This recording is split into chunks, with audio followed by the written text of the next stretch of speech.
As most of you know, Net Profit is put on by the RAM Foundation. It's a non-profit event, and the proceeds from the event and a lot of the spin-off events that happen during the year, the proceeds from that, as well as obviously some fundraising events, go towards a bursary fund which we started a number of years ago. And in the past, the bursary fund was really aimed at finding ways to give back to the massive skills shortage within IT and innovation. And so in the past, we've done bursaries with UCT. We did a number of bursaries a couple of years ago. And then more recently, we've got involved with an organization, as you heard, called Partners for Possibility. They're doing some incredible work in the community, really matching business leaders, like a lot of you in the audience, with principals who really need that support. So last year, or year before last, was the first year we really partnered with them. And through the Net Profit event, we obviously raised enough to create a partnership, and they've done a year-long course through the Partners for Possibility program. So I'd like to introduce Nikki, Tony, and Bramwell. Nikki is from Partners for Possibility, and she's going to tell us a bit more about the program. And then obviously Bramwell and Tony was the partnership that we managed to fund during the last event. And they're just going to tell you a bit about their experience on the program. Thank you. Okay, there were some slides, but I'm not sure where they are. I have a task of telling you about Partners for Possibility in less than 2 minutes, which is a big challenge for me because I'm very passionate about this organization and I could spend the whole day, so I'll try my best. Partners for Possibility, well, here we go. We are an organization that's all about partnerships, so we partner principals with business leaders.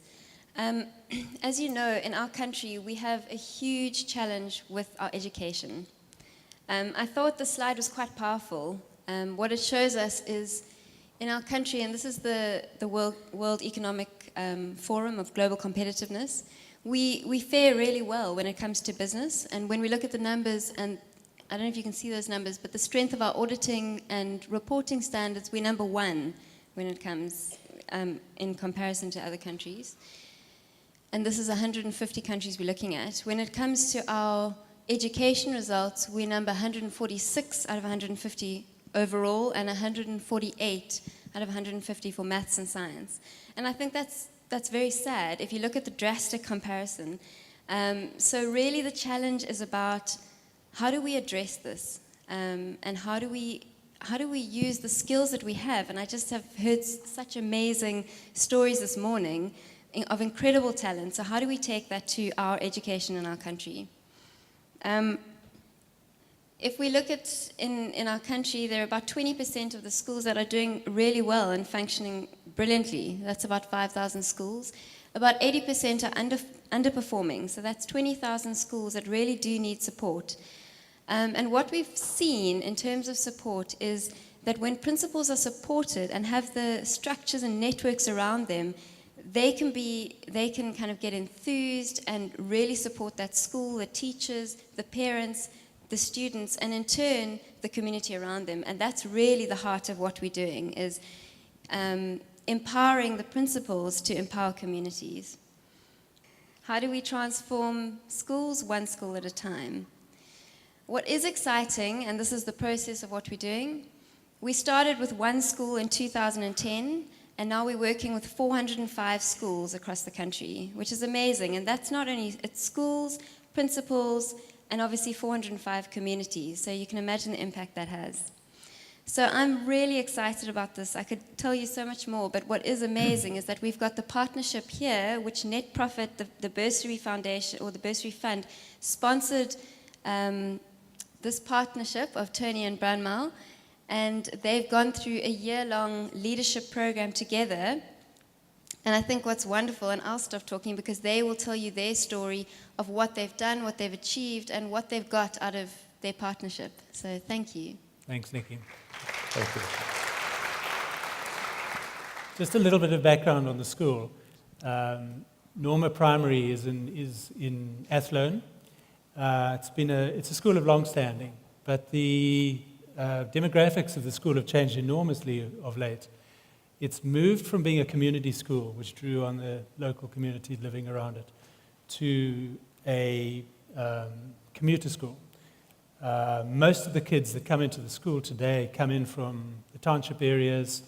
That's generally the Xhosa-speaking children, and then even the coloured community that attends the school are commuted in.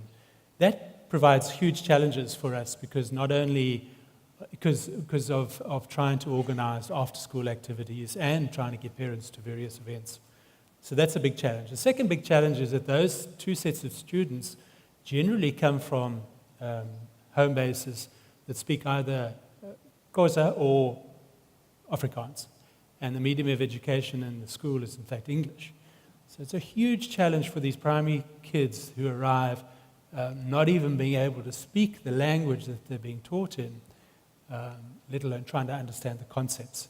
So that's a big challenge. The other big challenge for the school is that it is a fee-paying school. And as a fee-paying school, it's classified as a Model C school. Now, many of you will know Model C schools. Your children probably attend them. But this Model C school would receive the same funding per child as would a Wynberg primary school.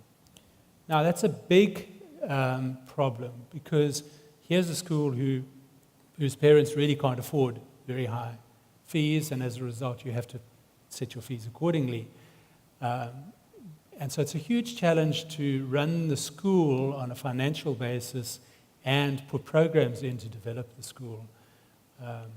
And it's a perfect example of how the inequalities of education will continue to be perpetuated with the current system.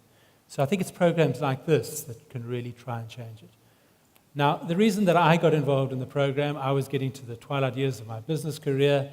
I was very keen to use my experience and give it back into the community, and particularly in a field that I knew nothing about. So I knew nothing about the educational world. And so all thanks to you who've sponsored the RAMP sponsorship and put me into the program. Branwell, what did you get out? Or what were your expectations? First of all, Tony earlier said that we are Model C school. I hope when I get to school that we will have all the perks of a Model C school down in Athlone, Tony.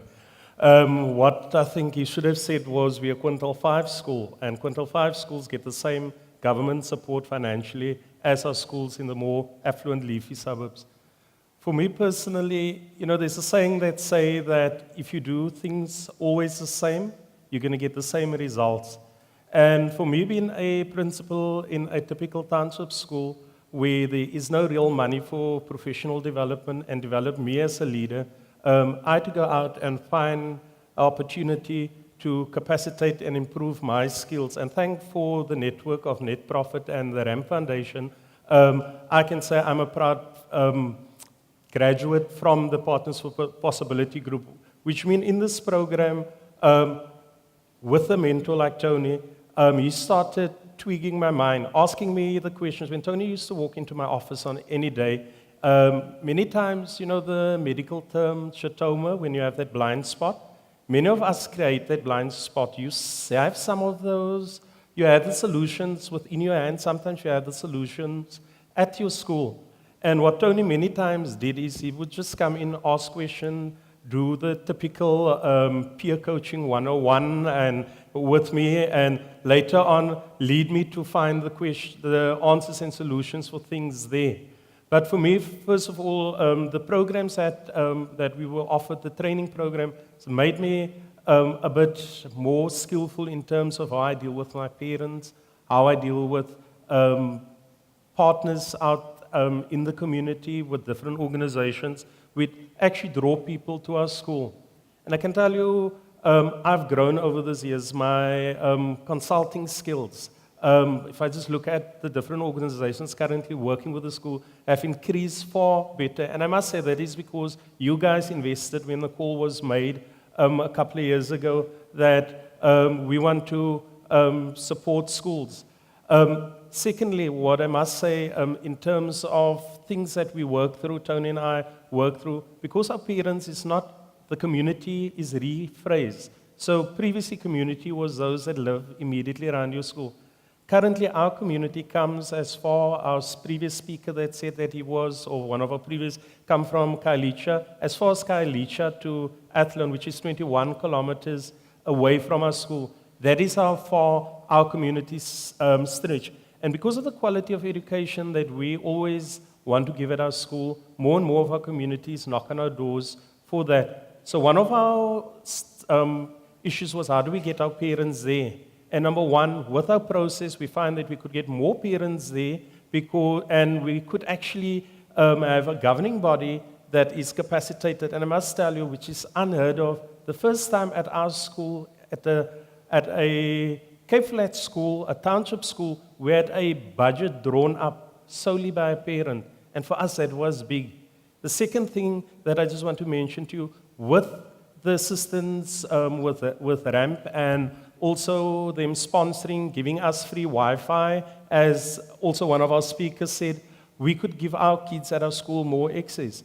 This year, for the first time, if we just look at the systemic results, the systemic tests that we have in Western Cape, for the first time ever, our grade 3 scored a result of 80% for maths, 75% for English. English, we have 60% of our kids speaking isiXhosa. When they walk through our gates in grade R and 1, they cannot speak, some of them cannot speak a word of English. To get to grade 3 and score 75% with a 70% average is really remarkable. Then the second thing, our grade 6s had also...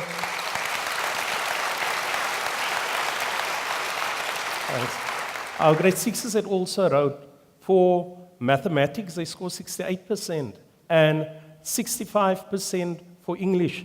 Now, ladies and gentlemen, we basically out of time, but what I want to say to you at this, an organization like PFP set out to make a difference. I'm one of 400 principals who they impacted. You know, if we want to have successful schools, it is not only that few where they are privileged, where they have the resources. The one thing how you invested and how you further can invest is supporting an organization like PFP and creating more people like me that have strong leadership at the school and drive the school with effective management and leaning on businessmen, the skills that they have, to partner principal and share that business principles, because our schools have become businesses. Our schools need to be run more effectively, and if we don't do things differently, if we do it the same year in, year out, it's going to be the same results where they're going to talk about underperforming schools, schools that don't perform, and we're going to go lower than the 148th on that list. So once again, just thank you to the RAM Foundation. Thanks for the network sitting out here that invested that money. And I hope you're going to do as much for future principals and future schools like me. Thank you. Okay, thanks very much. Just a quick last word in terms of how you can all get involved. I mean, on the Net Profit website, netprofit.org.za/donate, there's a donate section there. All the proceeds from those donations go straight into other partnerships, which we'd like to try and continue. And yeah, and obviously, if you'd like to get involved as a partner, Net Profit would love to, and obviously Partners for Possibility would love to engage with you and really find out if there's an opportunity for you to come on board and partner you with a principal. It's a fantastic initiative, and it would be great to get as many people involved as possible. Thanks a lot.